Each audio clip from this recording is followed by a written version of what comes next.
Welcome to Film Crusade.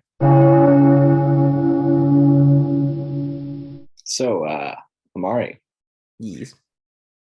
what are we talking about? Oh, we're talking about The Empty Man.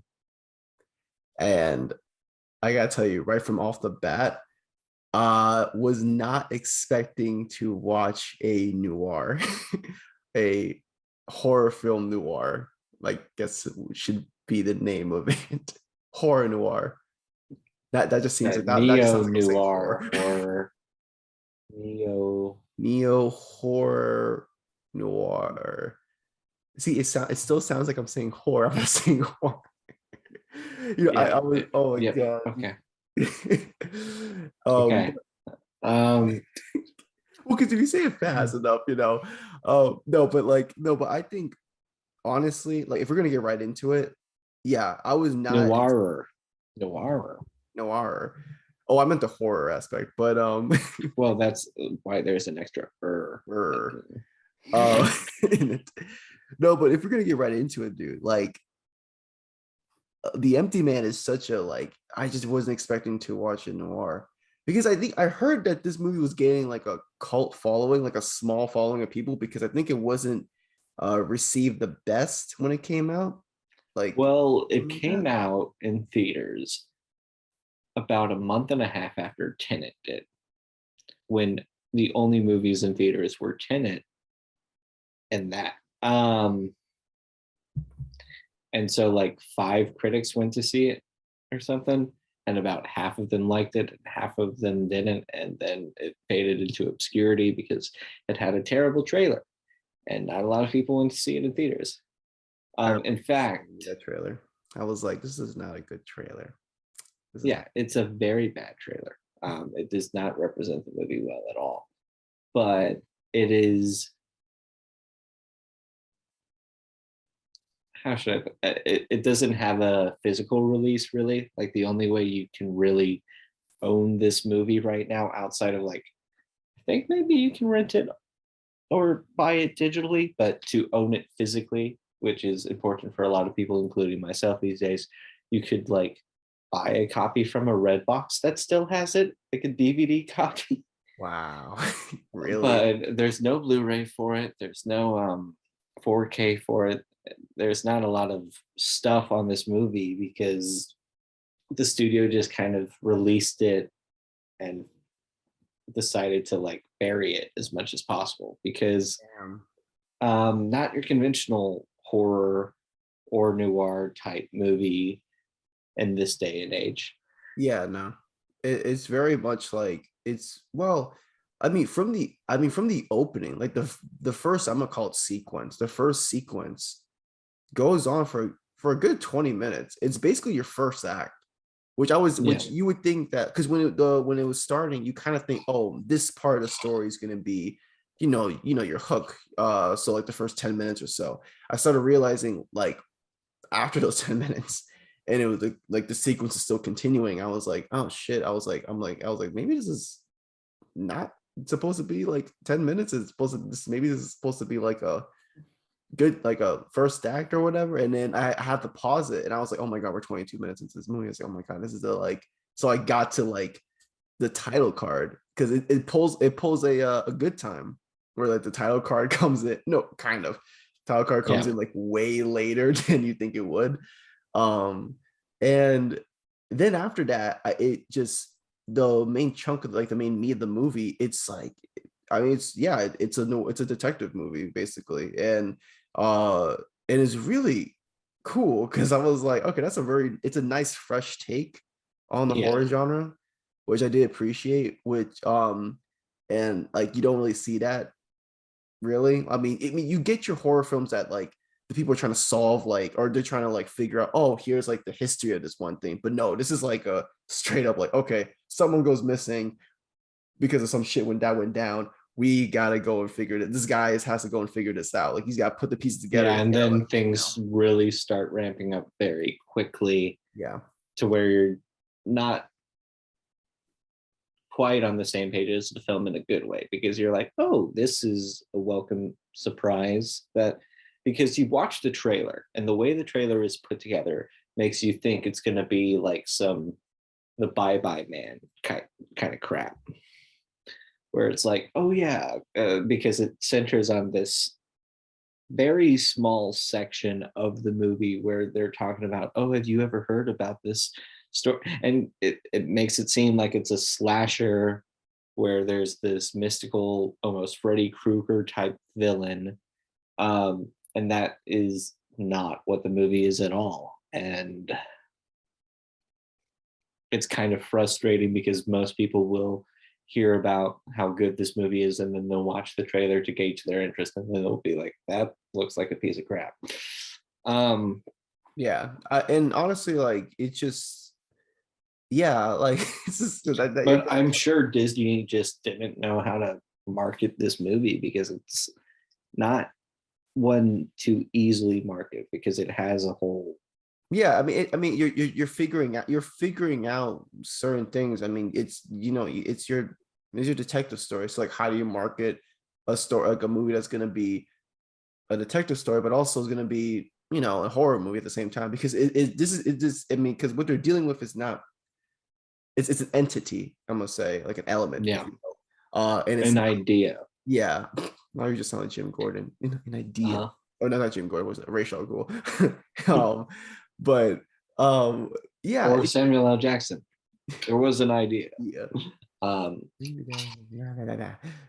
But yeah, I mean, how can you market something that's like that? And I think, and honestly, I think if I'm gonna go into criticisms for a second, I think that's where the movie kind of loses me a little bit, just because you're dealing with something that you cannot really explain to people, like that are gonna like be like, oh, okay, cool. Because like, for instance, a movie like that couldn't help but keep thinking about while watching this, which was Seven. Like, Seven, you're dealing with an actual serial killer, right? yeah, But with this, you're not really dealing with like a serial killer. So it's kind of, so when you bring in like the supernatural, if you will, into a story like this and a genre like as much as a neo noir, so it kind of loses me a little bit, because you kind of have to disband your disbelief, because he's doing like actual detective work, like he's interviewing people, he's going to these places and he's trying to figure it out.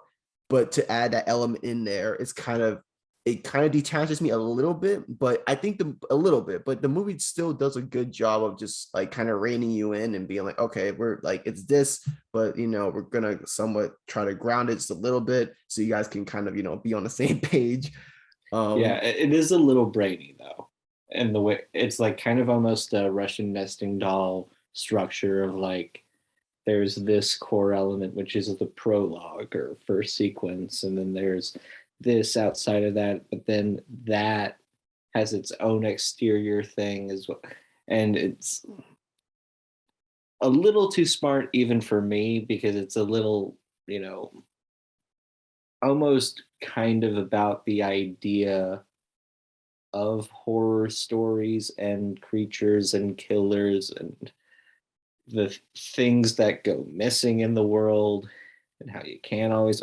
And so it's a little like more ambitious than probably is necessary, yeah, I think, but it. yeah. I mean, I mean, it's a good runtime too. So I'm surprised they're able to Yeah, like cram in all this stuff in there. Um, I think that's really like my only thing about the movie. I think everything else in the movie really works. I think the cinematography is actually really strong. You would think yeah, for a second like this feels like a 2010s, horror, like how they shot it and stuff, but it's kind of stylized to a yeah, to a way where it's like, okay, this is nice. There's some cool like little imagery, and there's cool little transitions that they do. When it comes down to it, I like the way it's edited. There we go. Because that was, I don't know why, but it's just something was pleasing about it. Because I don't know if you ever noticed it, but there'll be moments where they would cut just right when someone's walking to a door, for instance. yeah. You kind of, it will start out like them in the like far, like very very in the back, and then it's like they're walking, but the way it's cut, it's like, it's, I don't know, I can't explain it, but It's very like playfully jarring yeah, and it's a little bit rhythmic because too. it's like strange unease because there's almost a plastic feeling over some of the story here, where you're like, I wonder why Yeah, this feels so off. yeah, Um, and I think the ending for yeah, this, it contextualizes yeah, everything, the ending but definitely does help that out without saying anything about it. Which we should really tell people this is a spoiler-free review for like from now on. I forgot I always forget to do that with these for our videos. yeah, I Uh, mean, I try to always be like, yeah, yeah, just everybody, just anybody who's yeah, watching, just know we go into all these reviews spoiler free, and if we need to say something, we will say spoilers, and we'll yeah, tell you when we're gonna do it. So just full disclosure. But without saying anything, I think the ending for this really works. And actually, when you were saying it was like brainy. Like I had to like rewind for a second because I was like, okay, yeah, what just I was like, okay, what just because the way they explain it yeah, is very it's like, cryptic. It's like they're explaining it, but it's also cryptic at the same time. well, it's because for one thing, you almost don't believe it because Yeah, you're like, no, but wait, this actually kind of makes sense. But also they're almost explaining it as though they're the architect from the Matrix 2. Um, I mean, I think they do a better job than the architect because I yeah, feel like these, well, I think those, yeah, no, but if you take out all the SAT words, those that scene is pretty straightforward. no, it is. I mean, what Where you this one is also pretty straightforward, but it is very, you don't want to believe it, but you already know it's kind of true because of the way you've been feeling the entire time. yeah, and it's like the breadcrumbs are there. So when you kind of go back to it, you're kind of like, oh, that's pretty interesting. So I think on that front they did a really good job. And just a very like just a very end, like the last shot, I think was really cool. Like the way Yeah, everything wraps up, I was like, yeah, that is cool. And it just kind of leaves you with like an unsettling feeling at the end. You're like, oh, it's fuck. yeah, But it's like bugs crawling in the brain, yeah, which is not a spoiler at all for this. Like that's just the feeling yeah. it But I gives mean, you by the end of it. so and I mean, I'm glad I watched this one because I know you've been telling me to watch this one for some time now. Yeah, I watched it like when it hit digital in February of last year. Yeah, I And it would was like, oh my gosh, I was not expecting that at all. I would very much like to read a graphic novel just because I'm just Yeah, genuine. I'm curious what you Yeah, think of it, and then if it's good, then I'll borrow it from you because in the future.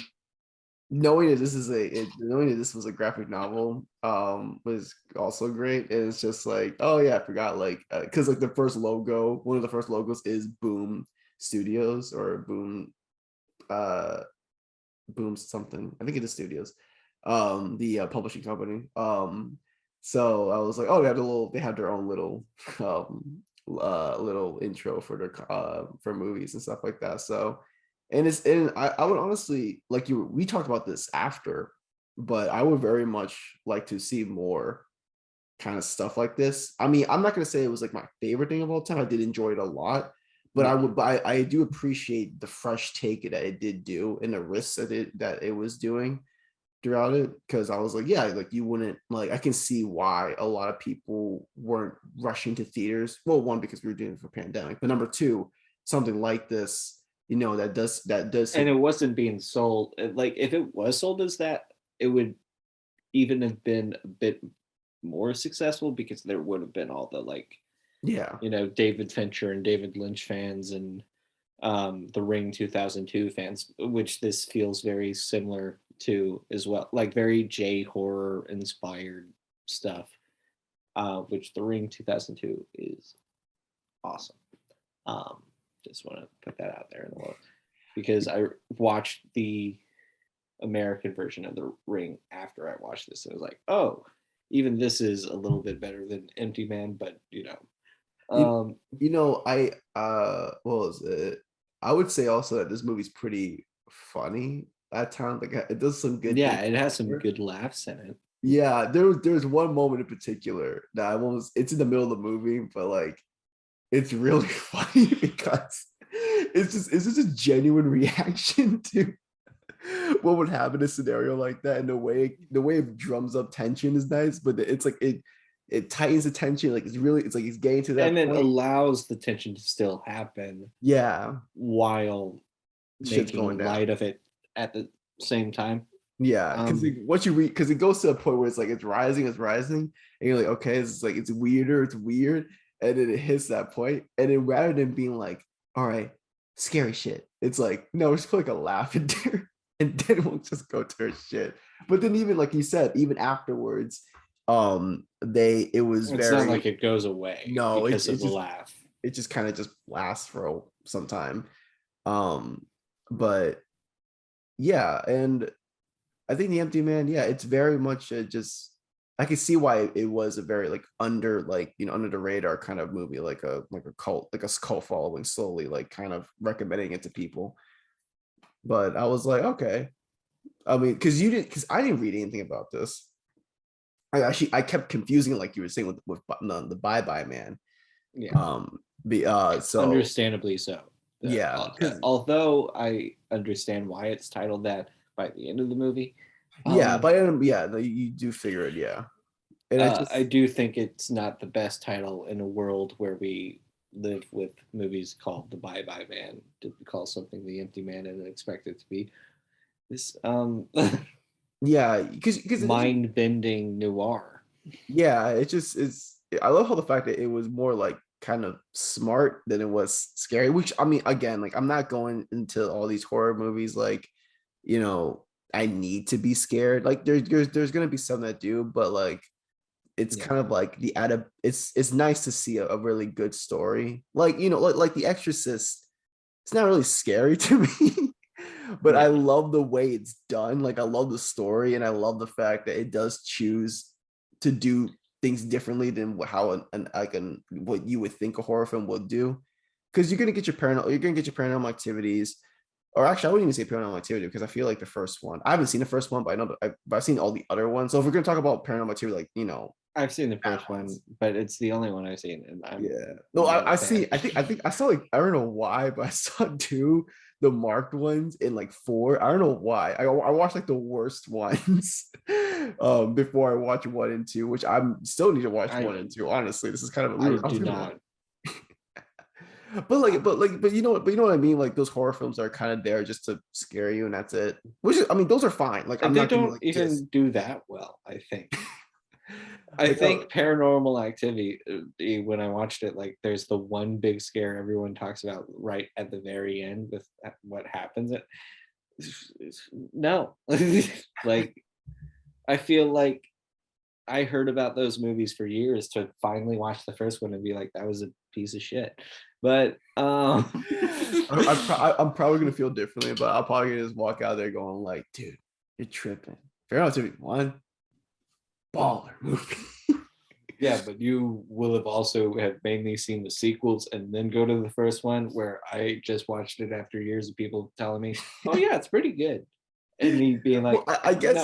guess what I mean is like the bad Netflix horror movies that happen. You know what I mean? Like the ones Well, that there's the I think you describe Paranormal Activity perfectly for other people maybe, but for me I'm like they do not work in the sense of like, oh yeah, they're there to scare. Not really. Like yeah, it felt no, like a lot of bad setup for a bad payoff. But anyway, this is not a review you of look the so original Paranormal Activity because like you look so pissed. Like the look in your eyes, like you look like you just saw like you look like the kid that gets home from after a great day of school. He's like, I got to be with my friends. I got to go up, I got to play at recess. I was doing great. I had my crush on this girl, whatever. Gets back home and parents are like, all right, here's for dinner, it's just vegetables. And you're like, fuck. yeah, Paranormal Activity is the vegetables of horror movies. Like of all the stuff, because a few years ago, Amari gave me like this 10, 15 film list um, of like classic things that I should catch up on. And Paranormal Activity was the worst one of those. Even though he hadn't seen it, he was like, Here's a list of things you I was probably gonna should watch it too. I was like, okay, I gotta watch this because I want to. It's a movie you gotta watch with friends. But what? Yeah, probably. I watched it on my own, and it was, yeah. But again, it's like with something like the Empty Man, like it's just it's pretty damn smart. It's a really brainy, like you were saying, movie. Yeah. So on that front, I do appreciate that they went with that, and even more so that the studio like greenlit it, and it was like, yeah, we're gonna make it. Like we'll fund this movie and we'll try to get it out there. Which I can also appreciate. What else is that? Has that director done anything since? He's doing one of the, I don't know if it's short films or episodes or what the exact length of those things will be, but he's doing one of the Guillermo del Toro Cabinet of Curiosity films. Mhm. He directed one of those. He also, in his background, has done a lot of behind the scenes documentaries on like David Fincher movies, David Cronenberg's The Fly. That's kind of his bread and butter. Is like he's like good friends and a constant collaborator with Fincher, which makes a lot of sense. Which I will say that some of those documentaries I have actually seen, like the making of, and actually they are pretty damn great. Did he do the Girl with the Dragon Tattoo one? I don't know. I don't think so. I know he did the Social Network and the Zodiac. Yeah, the Social Network one. Yeah, but that Social Network was good. But it's cool though. It's nice to see that like that guy has, which his name is escaping me. Oh my god, David Pryor. David Pryor. He also apparently did one of the Voir video essays, which is the David Fincher executive produced Netflix video essay series that came out a year ago or whatever. But Sasha Stone was part of that, and I did not want to. Sasha Stone is someone Amari doesn't know, so like I probably shouldn't have a huge. But she's like this film criticism person who is a terrible person. But she lives her life, I live mine. I do not agree with her on a lot of things, but we don't need to get into that. But yeah, I think it's nice to see that someone that's done all these kind of smaller scale things, like such as like the making of and documentaries, got to do like a film. It's a minor success story because of course it didn't really. It now has a cult following, which is awesome for Pryor. Yeah. But I would say that is, again, like I said, it's not maybe not my favorite out there. Along with that element, that my one criticism, I guess my other criticism would be like it kind of drags a little bit in the middle, just a little bit. But I think everything else is good. I think everything else is pretty damn strong from it. And yeah, I would like to see other people like, thoughts on it. I would say that there's been at least 3 horror or horror-ish movies that have come out this year alone that have topped it. But yeah.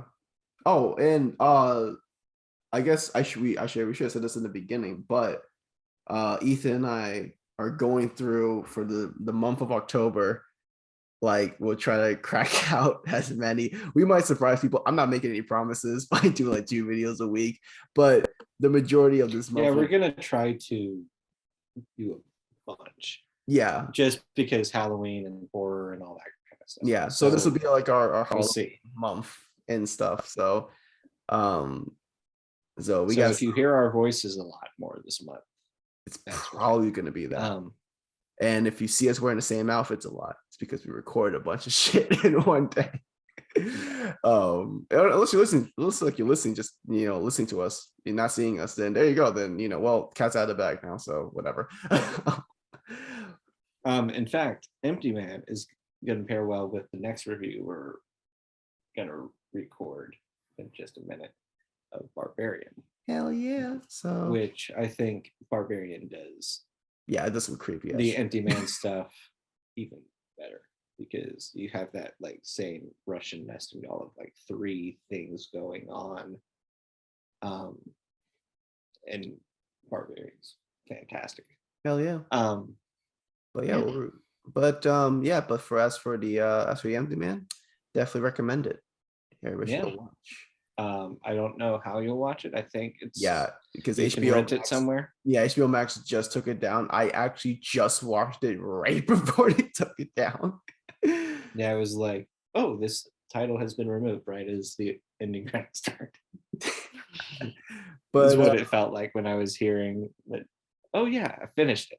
It's like, okay, like you cut it very close, but good. yeah, but definitely recommend watching it though.